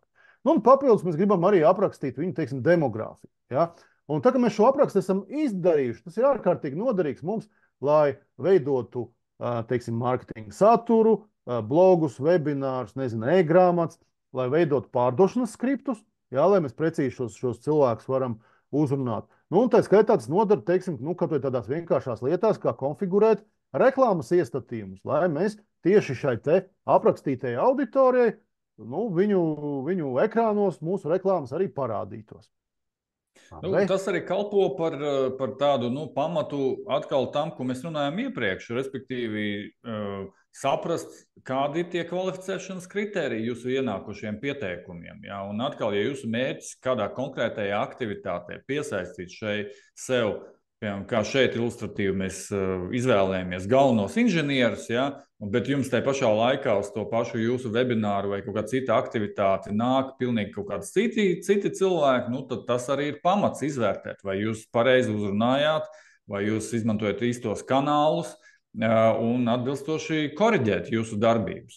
Bet te arī jāpiebilst arī tas, ko Rolands pieminēja arī iepriekšējā slaidā, kā lēmumu pieņemšanā parasti piedalās vairāk nekā viens cilvēks. Un tas vienmēr ir jāpatur prātā. Protams, jo lielāks uzņēmums, jo vairāk to cilvēku iesaistās lēmumu pieņemšanu, un jo vairāk šis process ir tāds formāls, formalizēts un tā tālāk, jo mazāk uzņēmums, jo, protams, tas viss notiek vienkāršāk. Bet neskatoties uz to, pat arī mazā uzņēmumā parasti vadītājs, viņš ir gala lēmumu pieņēmējs, bet viņš parasti konsultējas ar kādu, viņš ieklausās kādā, vai viņš arī prasa padomu vai kā savādāk. Ja? Un tas ir jāpatur prātā. Un plānojot jūsu mārketinga aktivitātes, mēs esam redzējuši, ka, piemēram, arī uzņēmumi ļoti priecājās, ka, lūk, viņi sasniedz tur tik un tik daudz cilvēku, kas atnāk tur, nezinu, ar viņiem kaut kādā veidā sadarbojās, prasa informāciju un tā tālāk. Bet beigās, kad mēs iedziļināmies, tad šie cilvēki, jā, viņi ir it kā saistīti ar to risinājumu vai to pakalpojumu, ko piedāvā uzņēmums, bet viņi nav tie, kas pieņem lēmumu. Ja? Un tad atkal te ir jāsaprot, kā notiek tieši tā lēmuma pieņemšana. Ja? Ka ir cilvēki, kas inicē lēmumu pieņemšanu, respektīvi inicē kaut kādas pārmaiņas uzņēmumā, bet nebūtu nenozīmē, ka tie paši cilvēki būs arī tie, kas beigās lems, vai tiešām mēs šobrīd iesim un ieguldīsim, piemēram, šajās pārmaiņās naudu. Ja? Tad, zinot to, kas tad būs gala lēmumu pieņēmējs un kādi viņam potenciāli varētu būt jautājumi vai iebildumi, jūs varat arī no mārketinga viedokļa palīdzēt šīm cilvēkam, ar kuru jums jau ir nodibināts kontakts un kurš iespējams ir arī tāds motivēts veikt šīs pārmaiņas, palīdzēt viņam pārdot tālāk to ideju, jo tas ir jūsu īstenībā mārketinga uzdevums. Palīdzēt viņam pārdot šo ideju tālāk, ja? Tad nodrošinot viņu ar nepieciešamiem materiāliem, argumentiem, iespējams kaut kādiem rīkiem, aprēķiniem tā tālāk, ko viņš var izmantot viegli un pamatot, kāpēc tās pārmaiņas ir nepieciešamas. Lūk, tāds tas praktiskais pielietojums. Jā, un tālāk parunāsim varbūt tā nedaudz schematiski par to, kā šīs mārketinga kampaņas veidot. Un pati pirmā lieta, ko vajadzētu saprast, ir tas, kā vispār cilvēki, faktiski kurš cilvēks, kā viņi pieņem lēmumu par pirkumu. Ja? Un pieņemot šo lēmumu, cilvēks iziet cauri vairākām tādām, kā saka, mentālām fāzēm. Ja? Un pirmā fāze ir skaidrs apzināšanās vai sapratne, ka man ir kaut kāda problēma vai iespēja vai risks. Jo, ja es neapzinos, ka man ir kaut kāda problēma, arī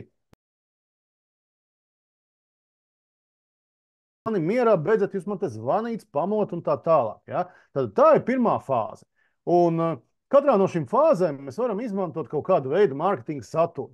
Un mārketinga saturu mēs izmantojam tāpēc, ka pircējiem, tad, kad viņi sastopas ar kaut kādu problēmu vai izaicinājumu, viņi ļoti daudz laika pavada pētot, paši iedziļinoties, mēģinot uzzināt informāciju un tā tālāk. Un šajā te pirmajā fāzē, kas mums nodara? Lietas kā blogi, e-grāmatas, kaut kāda nozares pētījumi un tā tālāk. Otrā fāze, tad, kad cilvēks jau ir sapratis, ka viņam ir ziepes, vai kaut kāda baigā iespēja, viņš grib rīkoties, un tajā brīdī viņš ir ieinteresēts. Un šī intereses fāze ir ārkārtīgi svarīga mums kā pārdevējiem, tāpēc, ka šajā brīdī klienta galva un smadzenes ir atvērušās vaļā, un viņi ļoti ieinteresēti uzzināt vairāk, saņemt vairāk informācijas. Viņi ir atvērti piedalīties jūsu webināros, lasīt blogus, e-grāmatas, forumos runāt ar cilvēkiem, apmeklēt pasākumus un tā tālāk. Tātad mums kā pārdevējiem un mārketinga cilvēkiem tā ir ļoti produktīva fāze. Ja? Un tad beidzamā fāze savukārt, tad, kad klienti ir jau izveidojuši īso sarakstu piegādātājiem un viņi jau ir tuvu pirkuma lēmumam, tad viņu, kā saka, smadzenes un prāts aizveras ciet. Viņi negrib uzzināt vairāk nekādu jaunu informāciju, jūs viņiem neko neiestāstīsiet, un šajā brīdī viņi ļoti fokusēti uz to, lai izvērtētu riskus. Ja? Kas notiks, ja man tas iegādātais risinājums nedarbosies? Kāds būs atbalsts? Vai es neesmu vienīgais muļķis ciemā, kurš te pērk garažā saskrūvētu produktu? Ja? Vai tas produkts tiešām ir, kā saka, tiek ražots industriālos apmēros?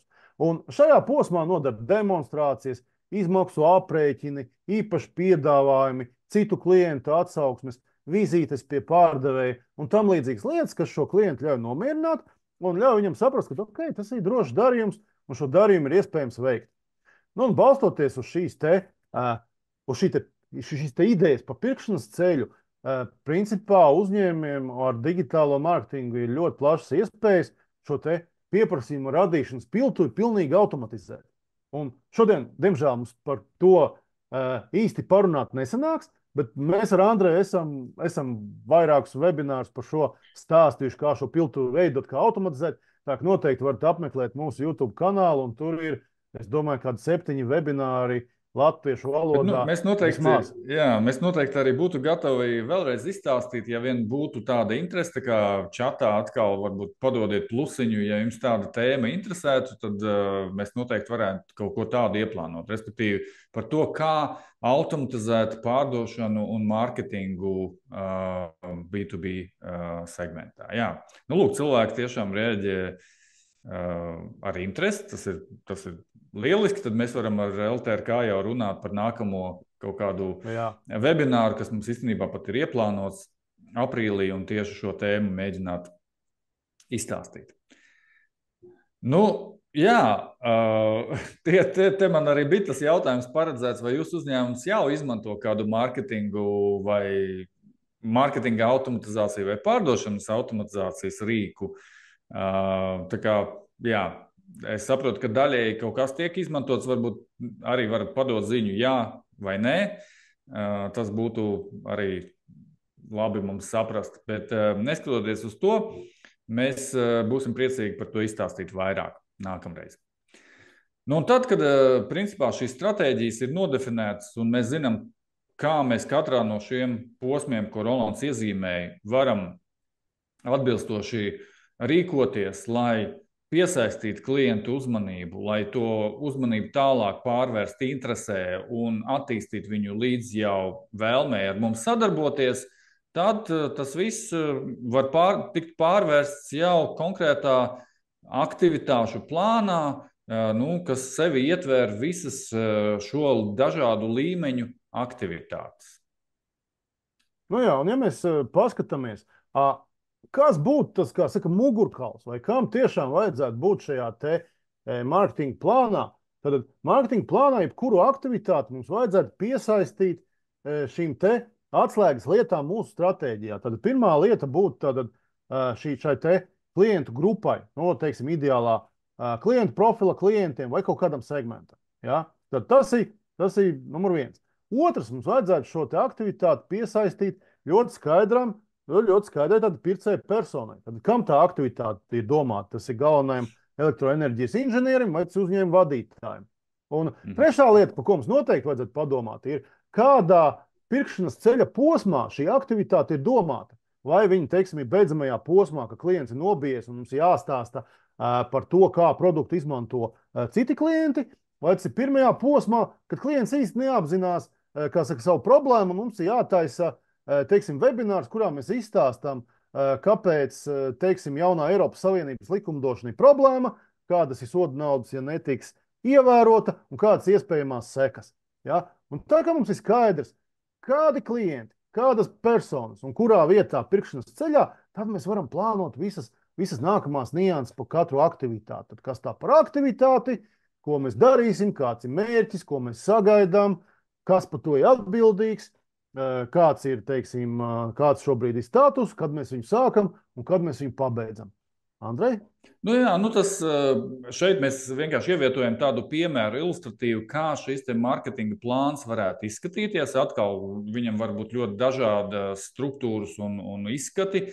Vai tas ir Excel, vai tas ir kāds modernāks rīks, tam varbūt nav tik svarīga nozīme. Kas ir svarīgi, ka viņam ir noteikta struktūra. Un struktūra, tikko Rolands iezīmēja, tad viņi pamatā balstās uz tiem iepriekšējiem soļiem, par ko mēs izrunājam. Ja? Un visas aktivitātes jums ir maksimāli pakārtotas tiem ideālā klienta profiliem, ja?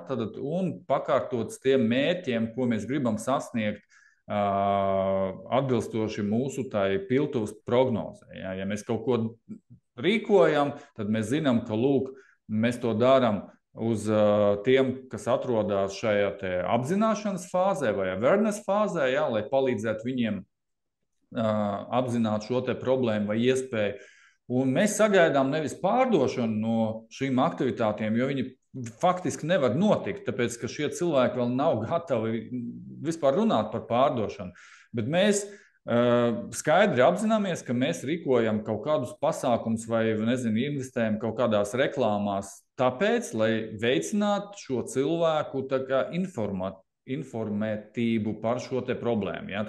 Un veids, kā mēs mērīsim, pamatā būs, vai viņi piedalījušies mūsu pasākumos vai webināros, vai viņi ir izlasījuši mūsu blogu, vai viņi tur ir dalījušies ar to informāciju tālāk un tā tālāk un joprojām.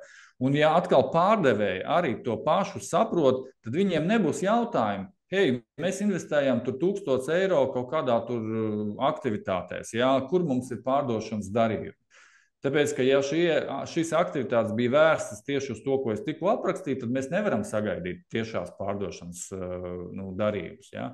Savukārt tālāk mēs arī redzam, ka mums pēc šīm pirmajām aktivitātēm notiek kaut kāda nākamās, kas atkal attīsta šo interesi tālāk un tiešām pietuvina viņus pie šīm pārdošanas interesēm un tā tālāk un joprojām.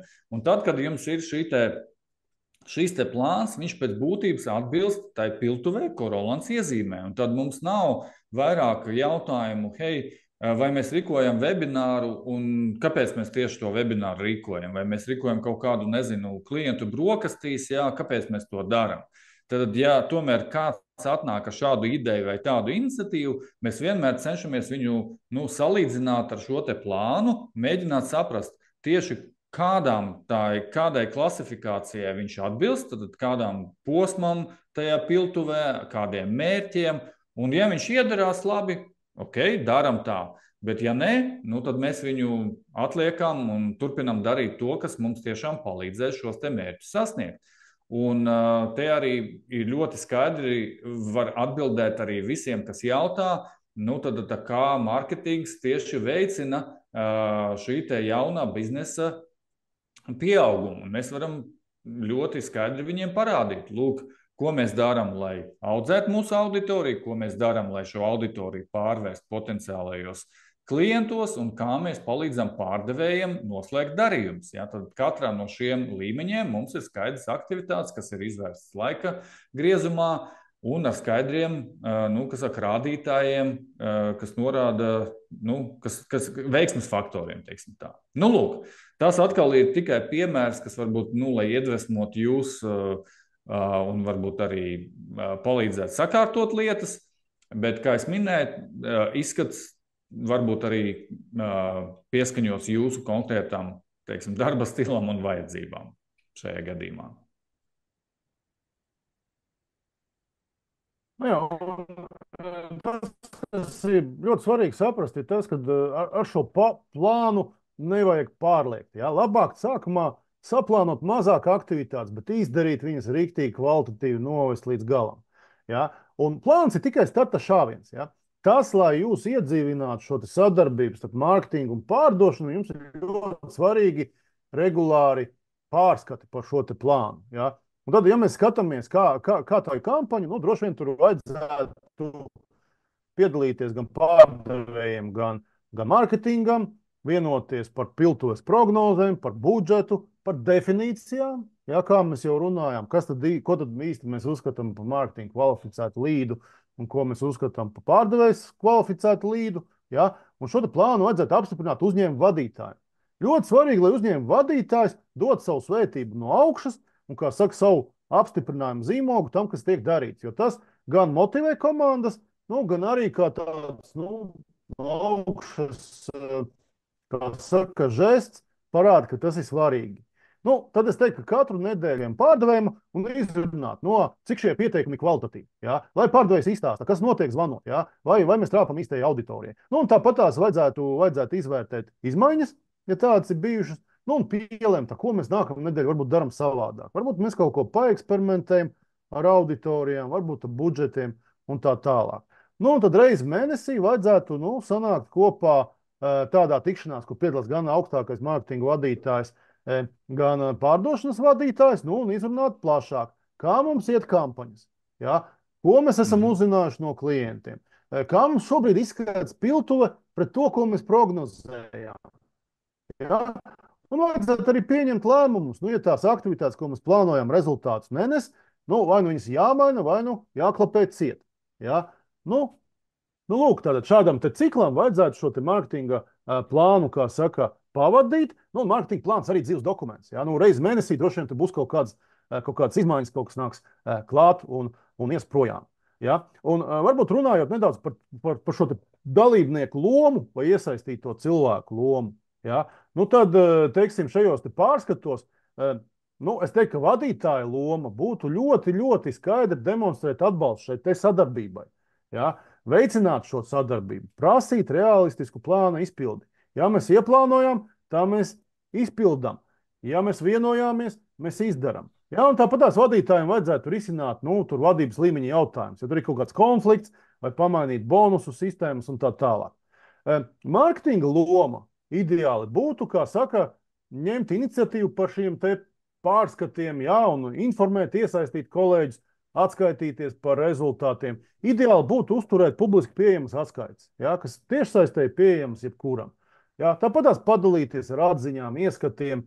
Un arī tad faktiski mārketingam vajadzētu būt, kā saka, galvenajam atbildīgajam un sargātājam par šo plāna integritāti. Neuzņemties par daudz, neplānot nereālas lietas, tu atšūt kaut kādas nepamatotas prasības, un te pašā laikā arī prasīt izpildi no citām komandām. Un vadītājiem vajadzētu atbalstīt. Un pārdevējiem savukārt arī vajadzētu piedalīties ļoti aktīvi. Viņiem vajadzētu spēt izstāstīt, kas ir noticis ar pēdējiem pieteikumiem, kādi ir rezultāti, kāds ietekmē piltuvi. Tāpat tās izstāstīt, ko mēs dzirdam apakaļ no klientiem, ko viņi saka par mūsu webināru, par mūsu e-grāmatu. Tāpat tās arī nāk ar kaut kādām idejām, piedāvājumiem. Un pats galvenais vajadzētu panākt, ka gan pārdevēji, gan mārketings pilda tās vienošanās un seko tam plānam, kas ir saplānots. Andrej? Un tagad, principā, kad šīs process ir iedibināts, ir svarīgi arī saprast, ko tieši mēs mērīsim, lai saprastu, vai mums lietas notiek labi vai nenotiek labi, kas ir tie galvenie metriki vai metrikas. Un šeit būtu labi pieminēt tātad atkal to pašu piltuvu, ko mēs jau runājam pasākuma sākumā. Un tad mēs varam redzēt, ka tās galvenās lietas, kurām būtu jāpievērš tieši mārketingām, pirmām kārtām būtu, cik maksā mums pieteikums, jā, cik tas ienākošie pieteikums mums izmaksā. Un atkal, vai tas atbilst tam, ko mēs bijām plānojuši, vai tas ir kaut kā vairāk vai mazāk, un tad atbilstoši koriģēt, vai mums būtu jācenšas efektivizēt savas aktivitātes, tīpaši investīcijas reklāmās, vai atkal varbūt jākoriģē tas mūsu sākotnējais pieņēmums. Ja? Otram kārtam ir jāsaprot kvalitāte. Tad mums ienāk šie pieteikumi, cik no viņiem pārvēršas šos kvalificētajos pieteikumos, kā mēs runājam, marketing qualified leads, ja, tā saucamie. Tad no visiem tiem klientiem, kurus mēs piesaistām, kuros mēs investējām mārketinga naudu, cik tad beigās atbilst tiem primāriem kvalitātes rādītājiem. Un atkal, ja šis ir pārāk zems rādītājs, ja tikai varbūt maza daļa no tā, tad tas ir liels jautājums, vai mēs esam pareizi nokonfigurējuši savas reklāmas kampaņas, vai te ir jārunā vai ar mūsu iekšējo speciālistu vai ar aģentūru, kas to mums dara, ja? Un jākoriģē tad kaut kādi parametri, lai tie cilvēki, kas mums atnāk sākotnēji, būtu maksimāli tuvu tam, ka lielākā daļa no viņiem arī kvalificētos tālākai sadarbībai. Pēdējā lieta, uz ko būtu jāskatās mārketingām, ir arī tas, cik no šiem kvalificētiem mārketinga pieteikumiem pārdevēji akceptē. Tad, ka viņi ir izgājuši arī šo pārdevēju kvalifikāciju un atbilst tiem kritērijiem, ko mēs runājām arī iepriekš, ka viņiem ir atbilstoša lēmuma pieņemšanas loma, ka viņiem ir budžets, ka viņiem ir vajadzība un tā tālāk un joprojām. Tad tie ir daži tādi pamat galvenie rādītāji, kuriem būtu jāpievērš uzmanība no mārketinga puses. Jā, un svarīgi piebilst arī, ka šī pieteikuma ģenerēšana nav vienīgais mārketinga uzdevums. Ja? Labi, Andrejs jau agrāk stāstīja par divām atšķirīgām pārdevēju lomām. Un te tā doma ir sekojoša, ka ja jūs izmantosiet savus pieredzējušus, savus labākos pārdevējus, lai apstrādātu mārketinga kvalificētus līdus, šie cilvēki paliks ļoti bēdīgi. Ja? Tāpēc, ka mārketinga līdu apstrāde nozīmē daudz izpētes, daudz zvanu. Protams, ne jau katram jūs varat pārdot. Ja? Un tāpēc uzņēmumi ļoti bieži izmanto šo jaunāko pārdevēju, jeb SDR. Tas ir jauns cilvēks, enerģisks, zvana daudz, dienā veids varbūt 20 zvanus un tā tālāk. Un viņa uzdevums ir veikt kvalifikāciju un nepadot tālāk nekvalitatīvus līdus vecākiem pārdevējiem, jeb šo account executive. Un account executive parasti pieredzējis, reprezentatīvs pārdevējs, kas spēj pārvaldīt iekšējos resursus, piesaistīt citus speciālistus un tā tālāk. Un viņa darbs ir, kā saka, vērt ciet darījumus un strādāt tikai kvalificētiem līdiem. Bet tipiski tas arī ir dārgs resurs. Jūs negribat, lai viņš, kā saka, tērē savu laiku, taisot kaut kādus augstos zvanus vai zvanot mārketinga kvalificētiem līdiem. Jūs gribat, lai viņš darbojas tikai kvalificētiem līdiem. Un ja mēs paskatāmies, kādas ir šī jaunākā pārdevēja metrikas, un atkal atgādināšu, ka mums ir ļoti svarīgi šo pārēju no mārketinga uz pārdošanu uzturēt kvalitatīvi. Ja? Tad šis cilvēks būtu jāmēra pirmkārt pēc pieteikuma apstrādes laika, ja? Tātad cik daudz laika paiet, kopš viņš saņēma līdu un viņš piezvanīja. Viņš būtu jāmēra arī pēc kvalificēto līdu skaita. Bet, ja jūs viņu pēc tā mērīsiet, tad viņš kvalificēs katru, gandrīz vai studentus, pensionārus un tā tālāk. Tāpēc ļoti svarīgi šo lomu mērīt pēc tā, cik daudz no šiem kvalificētajiem līdiem tālāk vecākais pārdevējs pieņēma. Jo vecākais pārdevējs ļoti pieredzējis, un viņš neies čakarēties savu laiku tērēt ar sliktiem līdiem. Ja? Tāpēc jaunākā pārdevēja pamat uzdevums ir sagatavot, atlasīt labus līdus, ko atdot vecākajiem. Un ja viņš vecākajiem sūta kaut kādus nekvalitatīvus līdus, ja, tas ir jāmēra un tas ir, kā saka, ir jānovērš.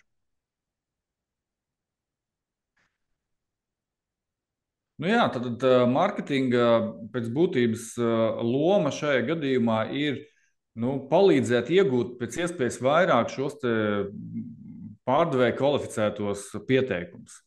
Un, kā jau minēju, tas ir ļoti lielā mērā atkarīgs no tā, vai auditorija ir izvēlēta korekti, vai šie kontakti saprot mūsu piedāvājumu un vērtību jau pašā sākumā. Tas nozīmē, ka tiešām mārketings ir paveicis savu mājas darbu. Tad viņš ir pietiekami labi izglītojis šo potenciālo klientu, ka viņam nav šaubu, ka šis ir īstais piedāvājums un īstais piegādātājs. Ja?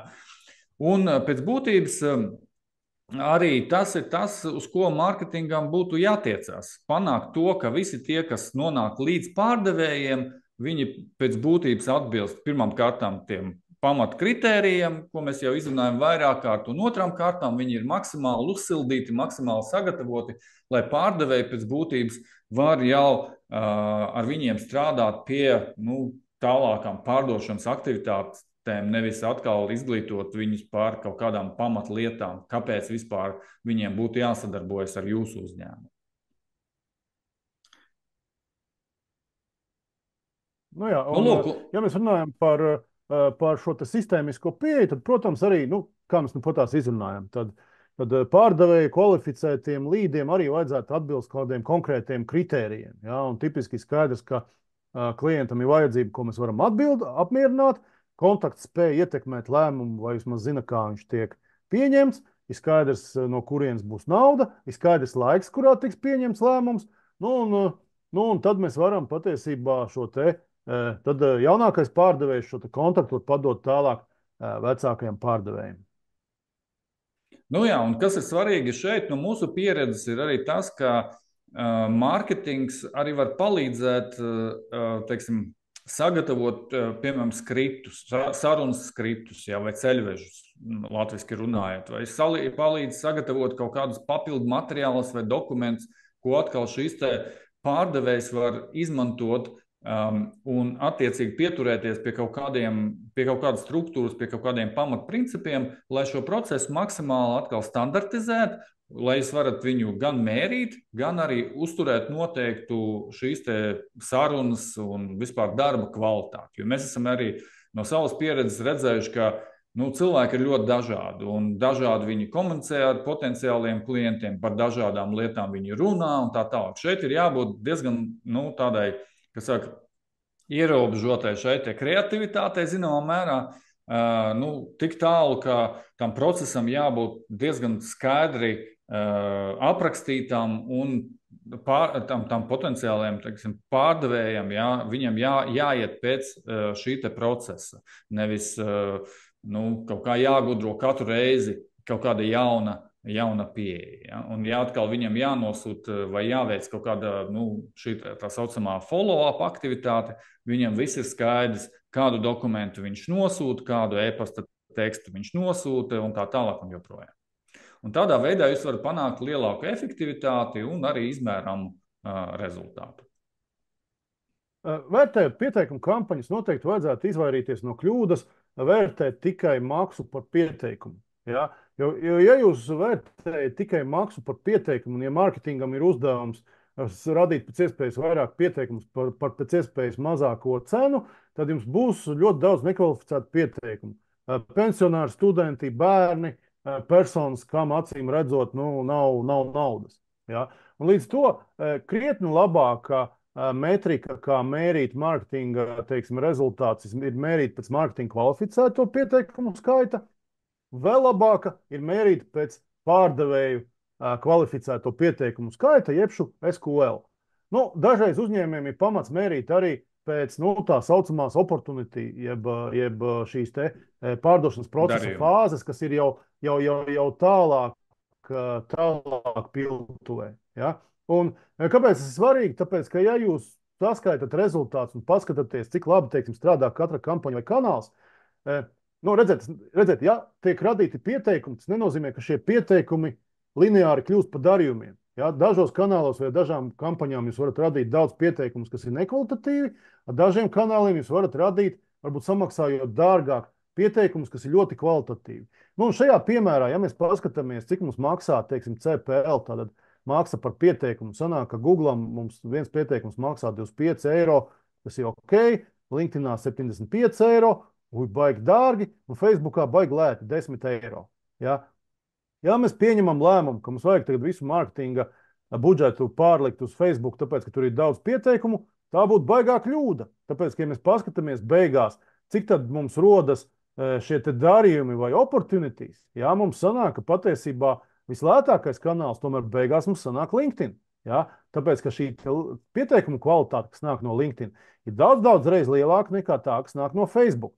Nu, un es varu teikt arī, ka balstoties uz mūsu pieredzi, mēs diezgan bieži redzam, ka tā arī sanāk, ka LinkedIn šie pieteikumi ir ļoti dārgi, bet viņi ir ļoti kvalitatīvi, un savukārt ar Facebook jūs varat ātri iesmelt ļoti daudz līdus, bet viņus ļoti jāfiltrē. Un var gadīties arī tā, ka, neskatoties to, ka jums ļoti daudz pieteikumu no Facebook, viņi nav kvalitatīvi, un tomēr jums patiesībā Facebooks neatmaksājas.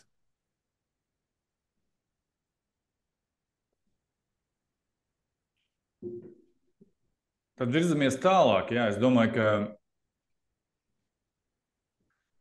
tas, līdz kā mēs varam nonākt, arī pēc būtības ir jābūt vienotai mārketinga un pārdošanas piltuvē. Un šeit jūs arī varat redzēt tādu ilustratīvu piemēru no mūsu cita projekta, jā, kur tad atkal izmantojot mārketinga automatizāciju, kurai ir iekšā arī CRM funkcionalitāte, mēs varam izveidot pēc būtības pilna procesa piltuvi, par ko mēs šodien jau runājām. Ja? Un arī visiem atkal attiecīgi šī informācija būtu pieejama. Mēs varam redzēt, cik daudz mums pieteikumu ir piltos sākumā, kā šie pieteikumi virzās pēc šī procesa.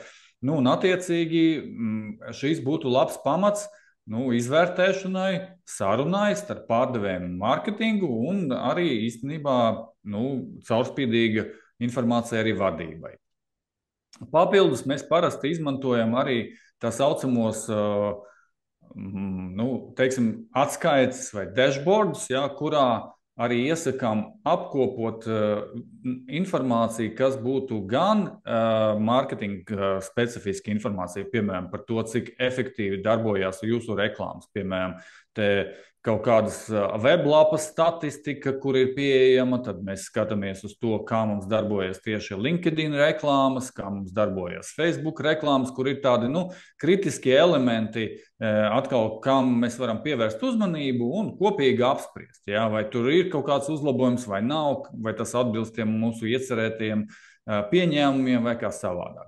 Tad mēs arī tepat varam redzēt arī šīs piltuvas pēc būtības attēlojumi. Mēs varam redzēt, cik daudz mums ir ienākuši pieteikumi, cik daudz no viņiem ir tālāk pavirzījušies, kādas šīs konversijas starp tiem galvenajiem posmiem, un kāds ir tas gala rezultāts tām kampaņām un tām piltuvēm. Un atkal tas ir pamats visiem skatīties uz vieniem tiem pašiem datiem, ļoti viegli pārskatāmā veidā un pieņemt lēmumus, vai mums kaut kas ir jāmaina, vai kaut kas jāuzlabo un tā tālāk. Un beigās mēs arī tepat varam redzēt pārdošanas piltuvi. Ja? Tad no tiem visiem, kas mums ir pieteikušies, cik daudz jau ir noslēgušies darījumos un tā tālāk un joprojām. Un arī izvērtēt, kāds tad ir šis viena pieteikuma izmaksas un kāds ir tas trends, vai mēs efektivizējam savus klientu iegūšanas aktivitātes vai kādā virzienā viņas iet. Tad te atkal tas ir tikai ilustratīvs piemērs no mūsu prakses, no mūsu pieredzes. Tas var būt jebkas cits, kas jums ir svarīgi. Galvenais, ka jums ir kaut kāds viens informācijas avots, ko jūs atkal sarunā gan ar pārdevējiem, gan ar vadību varat viegli atvērt un izmantot šim te pārunām un lēmumu pieņemšanai. Ja? Tas var būt arī Excel vai kas cits. Nav tik būtiski. Lūk, un te mēs esam nonākuši līdz noslēgumam. Tad, kā mēs solījām, webināra sākumā mēs jums ieskicējām, kādā veidā, kas ir tie galvenie soļi, kā jūs varat pēc būtības labāk nodrošināt šo sadarbību starp pārdošanu un mārketingu, apzināt labāk, kas ir jūsu potenciālie pircēji un izmantot šo informāciju, veidot efektīvāku mārketinga plānu un, kā mēs tagad tikko runājām, tad šī plāna efektīvāku, realizāciju. Un, tad tie galvenās atziņas pirmām kārtām ir mārketingam, nu, jābūt pakārtotam pārdošanas mērķiem. No tā izvairīties nav iespējams. Un tas būtu nepareizi, lai mārketings darbotos kaut kādā izolētā vidē. Otram kārtām, nu, vadītājam jāveicina pārdošanas un mārketinga sadarbība. Tāpēc, ka tādu uzņēmums noteikti būs ieguvējs, un mēs ieskicējām šos te pamatlīmeņus, tad vienošanās par pieteikumu kvalitāti un apstrādes kritērijiem, un pēc būtības sadarbības modelis, kā mēs kopīgi plānojam, kā mēs kopīgi realizējam šos te plānus. Un trešām kārtām jums ir jābūt rīkiem, kas palīdz sasniegt šo te rezultātu. Tad pirmām kārtām integrētais mārketinga plāns, ko mēs arī ieskicējam un iedevām jums piemēru, cerams, ka tas bija noderīgs. Tad otram kārtām, lai tas plāns nepaliek tikai uz papīra, bet viņš tiek izpildīts, jābūt procesam, caur kuru mēs regulāri šo plānu pārskatām, izvērtējam rezultātus un attiecīgi pieņemam lēmumu par izmaiņām, par kaut kādām jaunām aktivitātēm vai par kaut kādu aktivitāšu atcelšanu. Un tam ir nepieciešami rīki, kas mums iedod informāciju par to, kas notiek. Tad atkal, kā mēs redzējām, ir iespēja savest informāciju no dažādiem avotiem vienā logā, kur mēs viegli varam pārskatīt un pieņemt lēmumu, ko darīt tālāk. Roland, no tavas puses varbūt ir kas piebilstams nobeigumam? Nu, tieši tā, tas, ko es gribētu mudināt auditoriju, ir patiesībā nekautrēties un aprunāties ar mums. Ir diezgan vienkārši iespējams ieplānot laiku bezmaksas konsultācijai, jo mēs ar Andreju profesionāli ar šo te jomu, tātad pieprasījumu radīšanu, nodarbojamies pēdējos 7 gadus. Ja? Pamatā mēs strādājam ar uzņēmumiem ārpus Latvijas, Eiropā. Nu, mums ir sakrāta diezgan kolosāla pieredze. Ja? Es domāju, pat ja jūs ieplānosiet tur īsu sarunu, droši vien tā saruna beigsies ar to, ka jūs kā saka, iegūsiet vismaz kaut kādas 2, 3, 4 tādas, teiksim, ļoti labas idejas, ko jūs varat tūlīt realizēt savos uzņēmumos. Un kopumā jāsaka, ka man liekas, ka šis te pieprasījuma radīšanas un mārketinga un pārdošanas potenciāls Latvijā ir ārkārtīgi liels, tāpēc, ka joprojām mums, teiksim, izmaksas ir zemākas nekā citur Eiropā. Mums ir pietiekami daudz gaišu galvu, kas var radīt labus, foršus produktus, bet man liekas, ka drusku, kā saka, vairāk būtu nepieciešams ieguldīt, mācīties un izmantot modernā mārketinga un pārdošanas tehnoloģijas. Tur pēc būtības noslēpuma nav, kā to darīt. Visi zināms, labākā prakse ir, kā saka, atstrādāta. Galvenais ir, kā saka, jāgrib mācīties vai jāņem talkā, kā saka, palīgi, un tad visu arī var izdarīt. Ja kādam no jums ir interesi, tad mums tiešām katru mēnesi mēs piedāvājam dažādas bezmaksas konsultācijas, un tam var pieteikties mūsu mājaslapā, tad ibdconsulting.com. Jūs varat ieiet, un tur augšā ir iespēja pieteikties sarunai, un tad attiecīgi izvēlēties opciju un patiešo ieplānot laikā, kad jums ir ērti. Tas nav nekādā veidā saistoši. Mēs nesagaidām, ka jūs kļūstat par mūsu klientu. Tas būtu noteikti forši, bet nevienmēr īstenībā mēs sadaram. Ja? Mums arī ļoti svarīgi, ka tie, ar kuriem mēs sadarbojamies, ir arī uzņēmumi, kuriem mēs tiešām varam palīdzēt. Un, pirmajā sarunā mēs noteikti padalītos ar kaut kādiem ieteikumiem, kā jūs varētu varbūt uzlabot to, ko jūs darat šobrīd. Un tad var skatīties tālāk. Bet varbūt ir kādi jautājumi no auditorijas. Vai jūs varat droši izmantot čatu, vai arī varbūt... Un es šajā brīdī varbūt atvadīšos, jo man ir ieplānots skriet projām. Kā parasti būtu uz LTRK skatos, bija ļoti patīkami. Tiksimies nākamo reizi. Jā, paldies tev, Roland. Jā, te ir jautājums no Marītas par to, vai mēs specializējamies uz B2B vai B2C segmentā. Nē, mūsu specializācija ir B2B pamatā, jā. Mums ir bijusi pieredze ar B2C un kaut ko noteikti varam ieteikt, bet pamatā mēs darbojamies B2B segmentā. Tur mums ir tiešām atstrādāta pieredze un jā, tur mēs varam palīdzēt. Vai ir vēl kādi jautājumi?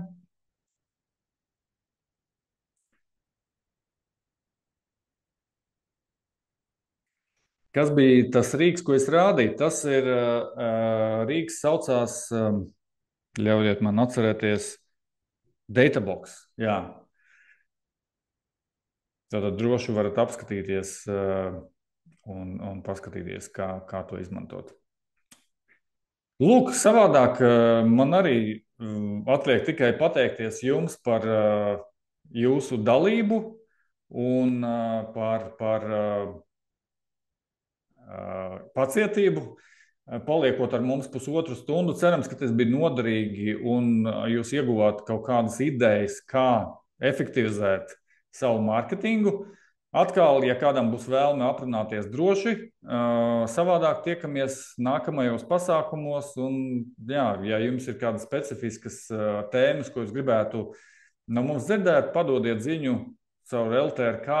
Mēs ļoti labprāt arī uzzinātu jūsu vēlmes, un tad mēģināsim sagatavoties. Paldies jums arī! Un veiksmi darbos!